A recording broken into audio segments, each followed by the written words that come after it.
Hello everyone and welcome to Sinful Gaming. I hope you're all doing well, I hope you're all staying safe, and most of all, I hope you're all fighting that war against the Grey. So today we've got a start collecting video for you, continuing on and ending our series for Broken Realms Be'lakor. So we've done these for every box set that is coming out alongside Broken Realms Be'lakor for the different sort of battalion boxes, and at last we are at the Sorrowmourn Choir, a box set for Nighthaunt. Now, this is a really cool box set, I think. This is the first one of these box sets to actually have a named character in Lady Alinda, the Mortarch of Grief herself, in it. It's a really cool box set though. I think it really has a lot of coherency to the models that are in it, and it's got some really nice models from the Nighthaunt range, which I think is just nice in general. So let's start talking about it all, and let's start with, I guess, Big Lady O herself, Lady Alinda, and what exactly do we get in the Mortarch of Grief. So, Lady Alinda is one of those named characters that's not quite a big character and not quite a small character. She's got a decent wounds of 7, she's in that middling sort of higher bracket range of characters. Now, of course, she's got Ethereal, she's got Frightful Touch, so she does some mortal wounds with her attacks and a whole bunch of stuff like that. And she's also got some companions with her two little handmaidens that fly around her. Now, she's got a bunch of different abilities, and we're going to talk about all of them. So first of all, she's got Frightful Touch, which is the one which gives her the mortal wounds on her Spectral Claws, which is really cool. Well, at least on her Handmaiden Spectral Claws. She's then got the Grave Sands of Time, which you can use once per battle. In your hero phase, you can choose to inflict either d6 mortal wounds on an enemy hero within 6 inches of her, or heal d6 wounds to her. This is pretty cool. We've then got Lifting the Veil, which at the start of your hero phase, you pick an enemy unit within 12 inches of the model that is visible to her and roll a dice. On a 1, nothing happens. On a 2+, that unit suffers a number of mortal wounds equal to the roll. In addition, if any enemy models are slain by this ability, immediately heal d3 mortal wounds. So you're starting to see a theme here. She either deals mortal wounds or heals, or sometimes both if you're lucky. Then got the Royal Mortarch of Grief, so add 1 to the number of models that flee within 12 inches of her, which is cool. And then she's got Wail of the Damned. At the start of your shooting phase, you roll 2d6 for each enemy unit within 10 inches of this model. If this is higher than the bravery characteristic, they suffer d3 mortal wounds. So straight away, she's got a decent amount of mortal wound output for a smaller character. She's then got the Command ability, which is No Rest for the Wicked. You can use it at the start of your hero phase, and if this model is your general and is on the battlefield. If you do so, you can return one slain model to each friendly summonable Nighthaunt unit that is within 12 inch of a friendly model with this command ability, so she starts summoning back her friends. She's then got some magic as well. She is a wizard and she's a 2-cast wizard. She's obviously got Arcane Bolt, Mystic Shield, and then she's got her own spells, which is Grief Stricken. So Grief Stricken, casting value of 7, and if successfully cast, you pick an enemy unit within 18 inches of the caster that's visible to her, and until your next hero phase, you subtract 1 from hit rolls for attacks made by that unit and add 1 to hit rolls for units targeting that unit. So, pretty cool. Now, the other units we've got inside this box set are 8 Murmilloon Banshees and 10 Dreadscythe Harridans. Now, the Murmilloon Banshees, they've got some cool rules. For starters, they're sort of like a magical antithesis unit. They are spell eaters. They can dispel as if they were a wizard, and if they dispel stuff, they get some extra attacks, which is pretty cool. They've also got some decent rend on them, with rend 2 on their weapons. They've only got 1 attack each, but they can start getting extra attacks, obviously, as mentioned, if they start dispelling stuff. Now, on top of that, we've got the Dreadscythe Harridans, who have a brand new War Scroll, so you should download the War Scroll from Warhammer, the actual Games Workshop website where you can buy this box set. Download that War Scroll, it's the most up-to-date one, and they've got the new War Scroll here. So, they can now have 1 Slasher Crone for every 5 models, which is cool. That's an extra attack in every 5 models. They obviously have Ethereal, like everything in Nighthaunt, and their Bravery debuff is now going to affect units with Bravery lower than 7, not lower than 6, which is a lot of units when you consider Nighthaunt in general are -1 Bravery. Then got Murderous Bloodlust, which means every attack hit roll they roll of a 6 does 2 wound rolls instead. Pretty cool. So we're going to start looking at how we can expand upon this box set really, and get looking at how we can build an army list at the end. But next, let's look at how we can expand it.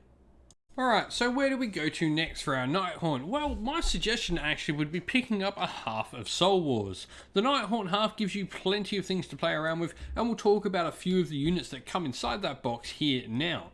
So for starters, it comes with Chain Rasp Horde. Chain Rasp Horde are actually quite expensive to buy otherwise, so if you can pick them up here or pick them up in Mortal Realms magazines, that's a great way to do it. You're going to want at least 2 units of 10 of these, and these will fill out your battle line for a 1,000-point army, which is pretty cool. Now, you also get Glaive Wraith Stalkers. Now, I feel this unit is underappreciated. While there's not much to write home about them on paper, they are a unit that has retreat and charge, and I think that ability is amazing. That alone gives them a purpose and a place inside some lists with some really sort of technical play, able to sort of hit your opponent in flanks while they're more occupied by much more killy stuff like your Dreadscythe Harridans. You can use these Glaive Wraith Stalkers to charge in on a flank, not get hurt that much, and then retreat out and take objectives and take backfield positions for your army. I really do think they're a great unit. The other units we get inside that box set is, of course, the Grimghast Reapers. They're pretty cool as well, and I've got a whole video talking about how you can build that Soul Wars box up to make sure everything's all correct in the numbers and stuff, so I'll leave a link to that at the end of the video. Now, hero-wise, Guardian of Souls for me is one of the best heroes you get in that box. First of all, he gives you some more wounding potential with his little ability, and he also is a wizard that can start summoning back some of your dead Nighthaunt. So he's a pretty solid caster and unit all round.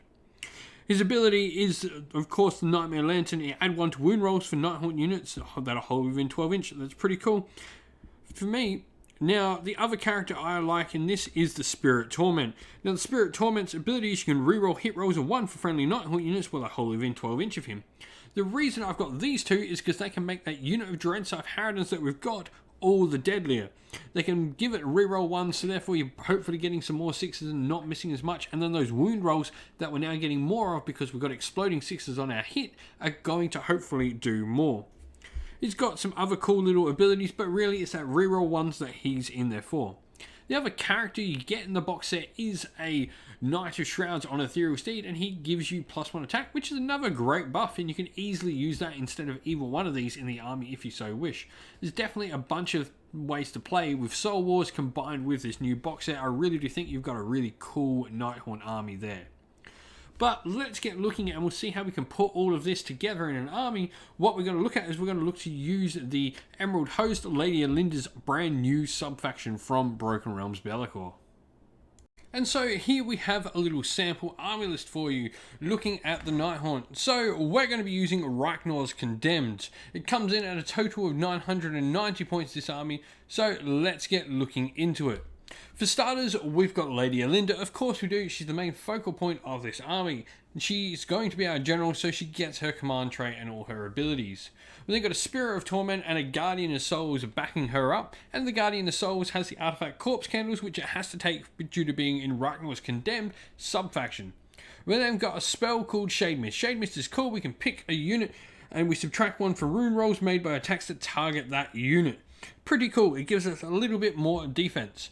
We've then got 2 units of 10 Chain Rust Horde as our battle line holding the line for us. And we've got 4 Glaive Wraith Stalkers, 8 Murmourn Banshees, and 10 Dreadscythe Harridans.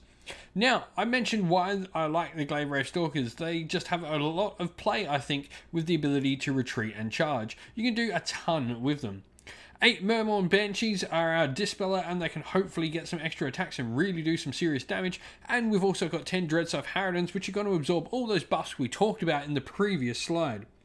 Now, we're playing in the Rychnor's Condemned sub-faction, so we're going to get a few extra things. First of all, the main thing we're going to get from all of this is the fact that all of our Rychnor's Condemned Chain Rust Horde and Rychnor's Condemned Glaive Wraith Stalkers units, while they're within a range of the Spirit Torment or Chaingast, they reroll all hits. So this just puts a little bit of extra punch behind. For me, it is Rychnor's Condemned over Emerald Host here, mainly because we're just not getting enough out of the Emerald Host, which really focuses on Hex Wraiths a lot more. And we've got no Hex Wraiths in this list. We've then got a few other abilities, so we've got Ragnar Grimhather included in the army. He has to be a general, but he's not, so therefore that's why Lady Alinda can be our general. If we ever wanted to put Ragnar into this army, he would automatically be our general. The Corpse Candles are interesting. They sort of do the same sort of thing that Ragnar does with him, where he snuffs them out. Same sort of thing there, really. And they've got Death Comes Swiftly, which you can use as command ability at the start of your movement phase. If you do, you pick one, either Chain Rust Horde or Glaive Wraith Stalkers, and this is where they really come into this, I think, and you add 6 inches to their move. That can be really great for getting that Glaive Wraith Stalker unit to fling across the board and grab some backfield objectives. What do you think of this list, and what do you think of all the brand new Nighthaunt stuff? I'd really love to hear your thoughts. Well, thank you all for watching. We hope you enjoyed the video. If you did, please don't forget to like, subscribe, and leave a comment down below as well.